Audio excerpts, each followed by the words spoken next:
125 అడుగుల doctor BR Ambedkar గారి విగ్రహం మీద దాడి చేయడం అంటే ప్రజాస్వామ్యం మీద దాడి చేయడమే. విజయవాడ నగరం నడిబొడ్డున ఎట్లాంటి పరిస్థితులు ఉంటే రాష్ట్రంలో ఎటువంటి పరిస్థితులు ఉన్నాయో ఒకసారి రాష్ట్ర ప్రజలందరూ కూడా అర్థం చేసుకోవాలి. కూటమి అధికారంలోకి వచ్చిన దగ్గర నుంచి దాడులు, దౌర్జన్యాలు, మహిళల మీద అఘాయిత్యాలు జరుగుతూ ఉన్నాయి.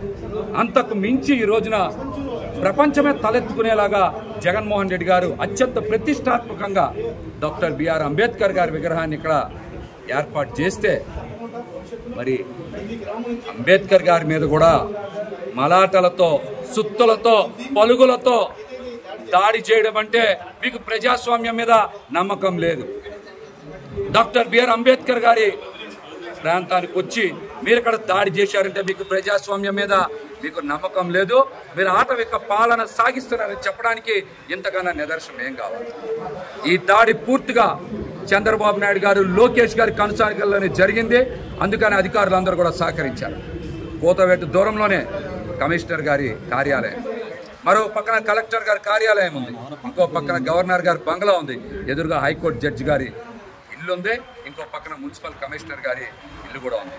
మరి ఇంతమంది రాజ్యాంగబద్ధంగా మరి విధులు నిర్వర్తిస్తున్నటువంటి అధికారుల నివాసాల మధ్య ఉన్నటువంటి అంబేద్కర్ గారి విగ్రహానికి రక్షణ లేదంటే ఈ రాష్ట్రంలో రాజ్యాంగానికి, ప్రజాస్వామ్యానికి రక్షణ లేదని చాలా స్పష్టంగా అర్థం. జగన్మోహన్ రెడ్డి గారు బహుజనుల పట్ల, బీసీ, ఎస్సీ, ఎస్టీ, మైనార్టీల పట్ల ఎంతో నిబద్ధతతో అంబేద్కర్ గారి విగ్రహాన్ని ఇక్కడ పెట్టి అలాగే ఒక చిన్న జిల్లా ఏర్పాటు చేస్తే మీరు ఇలాంటి దుర్మార్గం చేస్తారా? ఇలాంటి దుర్మార్గం చేస్తారా?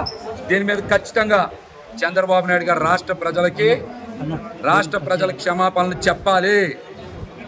ఏదో 10 అక్షరాలు జగన్మోహన్ రెడ్డి గారి ఇక్కడ తీసేసినంత మాత్రాన, మీరు దాడి చేసినంత మాత్రాన ప్రజల హృదయాల్లోంచి జగన్మోహన్ రెడ్డి గారి పేరుని తీసేయలేరని కూడా తెలియజేస్తున్నాం. అదేవిధంగా ఈ రోజున జగన్మోహన్ రెడ్డి గారు నంద్యాల పర్యటన కూడా పక్కదారి పట్టించే విధంగా కూడా ఇటువంటి కుట్రలు చేశారని మాకైతే స్పష్టంగా అర్థమవుతుంది. విజయవాడ నగరంలో ఇంకోసారి ఇట్లాంటివి చేస్తే తీవ్రమైన పరిస్థితులు ఉంటాయని కూడా హెచ్చరిస్తాం.